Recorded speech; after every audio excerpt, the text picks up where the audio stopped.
নমস্কার। ফেরারির সময়ের একটি নতুন পর্বে আপনাদের স্বাগত জানাই। অনেক দিন হলো আমরা পাঞ্জাব থেকে বাড়ি ফিরে এসেছি, কিন্তু বিভিন্ন ব্যস্ততার কারণে আর ভিডিও আপলোড করা হয়নি। আবার আমাদের ব্যাগ গোছানো কমপ্লিট, আবার যেতে হবে। কিন্তু এবারে আর পাঞ্জাবে নয়, এবারে ৭ সমুদ্র ১৩ নদীর পাড়ে আমেরিকার উদ্দেশ্যে। অনেক দিন হলো এই রুমটাতে থাকার কারণে রুমটাকে নিয়ে জড়িয়ে রয়েছে অনেক স্মৃতি। তাই আজ রুমটাকে বড় ফাঁকা ফাঁকা লাগছে। যেহেতু আমাদের ভোর রাতের ফ্লাইট, তাই আমাদের বাড়ি থেকে একটু সন্ধে করেই আমরা বেরিয়ে যাচ্ছি। সেই জন্য গাড়িতে আমাদের ট্রলিগুলো, যে ব্যাগগুলো আমরা নিয়েছি, সেগুলো আমার ভাই দাদা সবাই মিলে গুছিয়ে দিচ্ছে। বা আমাদের বাড়ি থেকে যেহেতু নেতাজি সুভাষচন্দ্র বোস ইন্টারন্যাশনাল এয়ারপোর্ট প্রায় ঘন্টা ৩ পথ, তাই আমাদের একটু তাড়াতাড়ি বেরিয়ে পড়তে হয়েছে। আর আপনারা তো জানেন, ইন্টারন্যাশনাল এয়ারপোর্টে প্রায় ঘন্টা ৪ আগেই ঢুকে যেতে হয়, কারণ সিকিউরিটি চেক ইন, ইমিগ্রেশন এসবের জন্য অনেকটা সময় হাতে রাখতে হয়, কারণ অনেক লম্বা লাইন পড়ে। তাই আমরা কোনো দেরি না করে বাড়ি থেকে একটু তাড়াতাড়ি বেরিয়ে গিয়েছি, যাতে আমাদের কোনো অসুবিধাতে পড়তে না হয়। তো এইভাবে প্রায় ঘন্টা ৩ পথ অতিক্রম করে আমরা প্রায় পৌঁছেই গেলাম। ওই দেখতে পাচ্ছেন দূর থেকে দেখা যাচ্ছে এয়ারপোর্ট। তো দেখা যাক কত নম্বর গেটে আমরা গিয়ে দাঁড়াই। চলুন তাহলে আমাদের এই নতুন চলার পথের আপনারাও সঙ্গী হয়ে থাকুন।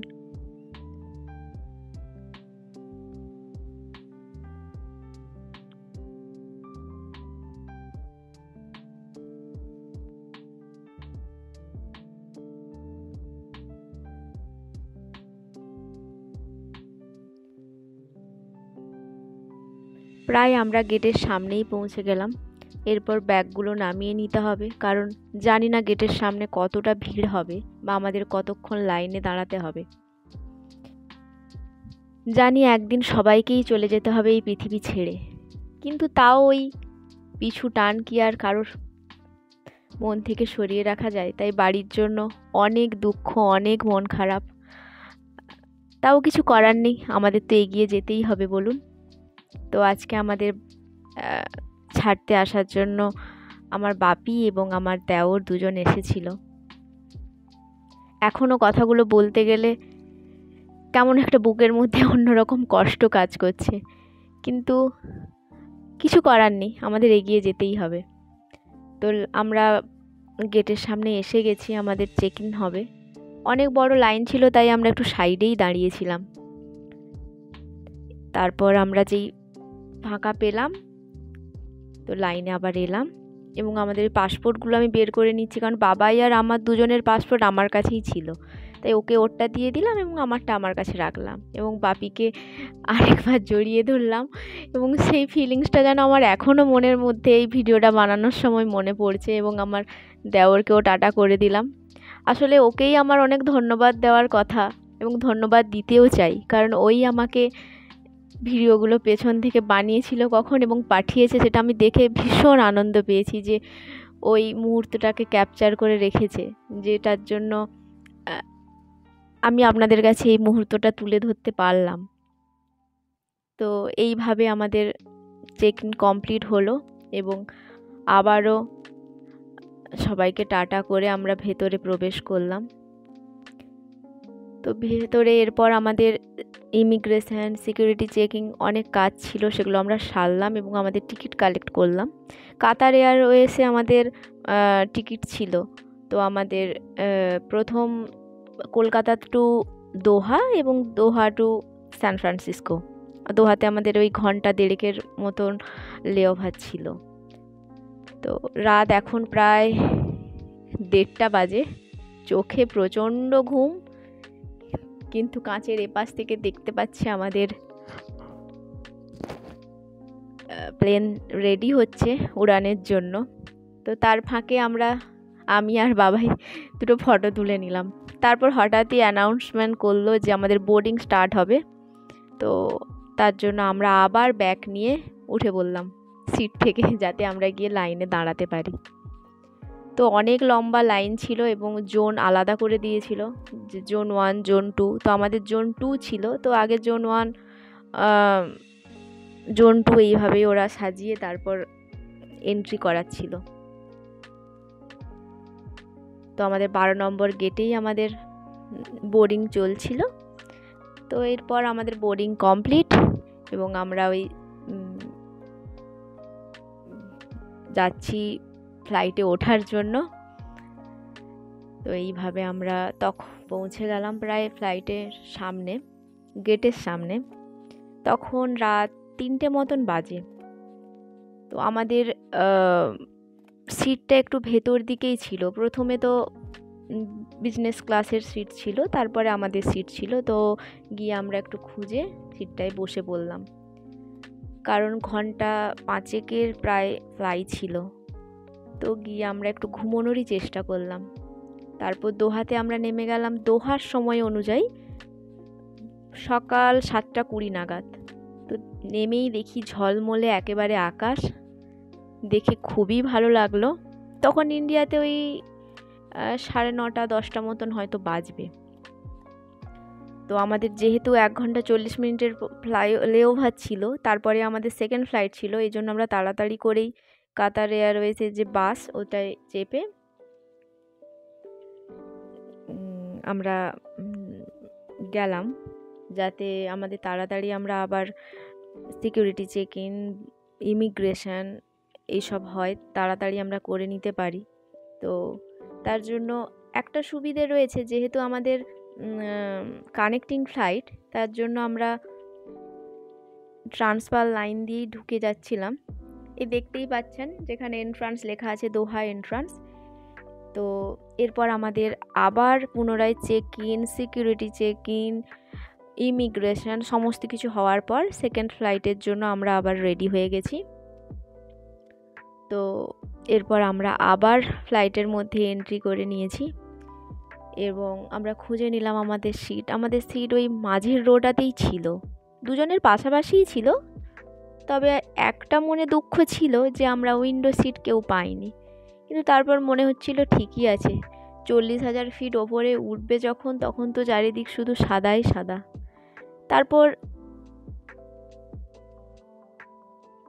এবং ওখান থেকে বারবার অ্যানাউন্সমেন্ট করছিলেন এয়ার হোস্টেসরা যে কখনোই উইন্ডো খুলতে না, কারণ এত বেশি লাইট, সেটা হয়তো আমাদের চোখের জন্য খুবই খারাপ। ওনারা বারবার বলছিলেন যারা উইন্ডো সিটে বসছেন, উইন্ডো সিটের পাশে, তারা যেন কখনোই না,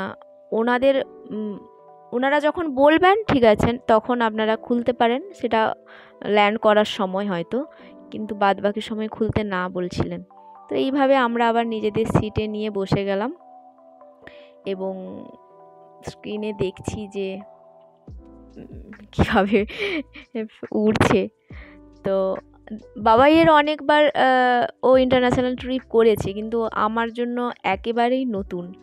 তো ভালোই লাগছিল নতুন এক্সপিরিয়েন্স করতে। আমি আগে অনেক ডোমেস্টিক ফ্লাই করেছি, কিন্তু ইন্টারন্যাশনাল ফ্লাই কখনো করিনি।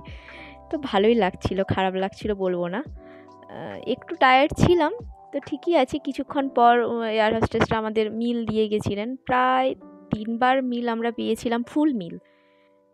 তো জানি না খাবারগুলোর নাম কি, কিন্তু খেতে খুব টেস্টি ছিল। তো স্ম্যাশ পটাটো, চিকেনের কিছু একটা রেসিপি, ওই দেখছেন না, ওই গাজর, ক্যাপসিকাম, ওইরকম কিছু একটা স্যালাড দিয়েছিল। পাশের ওই সাদা বাটিটাতে, ওটাতে কন্টেনারে ছিল একটা ডেজার্ট। বাবাই আবার আমাকে বললো একটু অ্যাপেল জুসও খেয়ে নাও, ভালো লাগতে পারে, একটু রিফ্রেশ হতে পারো। আর একটা সাথে ব্রেড দিয়েছিল, কিন্তু আর ব্রেড খেতে একটু ইচ্ছে করছিল না। চিকেন, স্ম্যাশ পটাটো, একটু ভেজিটেবলস, ওটাই আমি খেয়েছিলাম। তারপরে একটু চেষ্টা করলাম যাতে একটু ঘুমোতে পারি। তো এইভাবেই আমরা আবার একটু সিনেমা দেখলাম, আবার একটু দেখলাম স্ক্রিনের মধ্যে, দেখছি বারবার যে আর কত বাকি। তো এই অপেক্ষা করতে করতে হঠাৎই আমরা একটা সময়ের পর স্যান ফ্রান্সিসকো এয়ারপোর্টে পৌঁছে গেলাম। তখন স্যান ফ্রান্সিসকোর টাইমে দুপুর 2টো এরকম হবে, আর আমাদের ইন্ডিয়ার টাইমে তখন ভোর রাত 3:30, প্রায় 12.5 ঘন্টার ডিফারেন্স। তো তারপর আমরা একটু বেরিয়ে পড়লাম। বাবাই ফোন করলো যাতে উবার এসে আমাদেরকে নিয়ে যেতে পারে। তো তারই মাঝখানে আমি একটু চারিদিকটা ক্যাপচার করে নিলাম। খুবই ভালো লাগছিল, ঝলমলে আকাশ, ক্লান্তি ছিল শরীরের মধ্যে, কিন্তু সব কিছু দেখে যেন খুব ভালো লাগছিল। তবে একটা কথা, প্রচণ্ড ঠান্ডা বাতাস, কারণ আমরা এখন ইন্ডিয়াতে তো প্রচণ্ডই গরম চলছে, কয়েকদিন ছিলাম ভীষণ গরম ছিল। হঠাৎ করে ঠান্ডা, এত বাতাস, ঠান্ডা লেগে একটু অন্যরকমই ফিল হচ্ছিল। যাই হোক, কথা বলতে বলতে আবারও এক দুটো ফটো তুলে নিলাম। তারপরে গাড়ি আমাদের এলো আনতে। তো বাবাই একাই, আমি ভিডিও করছি, বাবাই একাই ব্যাগগুলো সব গাড়ির পেছনে তুলে দিচ্ছে, হিসাব করে মনে করে করে যে সব ব্যাগগুলো আমরা নিয়েছি কিনা। কারণ আমাদের বড় বড় 4টে ট্রলি ছিল, একটা ছোট ট্রলি ছিল, আর দুজনের দুটো পিঠের ব্যাগ ছিল। তো সবটা হিসাব করে আমরা ভরে নিলাম, কারণ রেখে চলে গেলে তো আর তখন আমরাই সমস্যায় পড়ব। তো এইভাবে আমরা রওনা দিলাম সান ফ্রান্সিসকো থেকে আমাদের ডেস্টিনেশন স্ট্যানফোর্ড, তারই উদ্দেশ্যে। তো গাড়িতে বসে আমি জানালা দিয়ে উকিঝুঁকি দেখছি যে কত সুন্দর আকাশ, একবারে ঝলমলে, সিলিকন ভ্যালি যেন দেখলে চোখ জুড়িয়ে যাচ্ছে, আত্মার শান্তি হচ্ছে। এত সুন্দর পাহাড়, দূর থেকে দেখুন ছোট্ট ছোট্ট পাহাড় দেখা যাচ্ছে, আর শুধুই সবুজ আর সবুজ, সঙ্গে তো ঝলমলে আকাশ রয়েইছে, যেন একদম সেই শরতের আকাশের মতো যেন লাগছে দূর থেকে দেখতে, ভালোই লাগছিল। তো এইভাবে কথা বলতে বলতে আমরা প্রায় পৌঁছেই গেলাম। আশা করি আপনাদের ভালো লাগবে, আপনারা পাশে থাকবেন। এইভাবে আমরা কমপ্লিট করলাম কলকাতা টু স্ট্যানফোর্ড ইউনিভার্সিটির জার্নি। দেখা হবে পরের কোনো পর্বে। টাটা।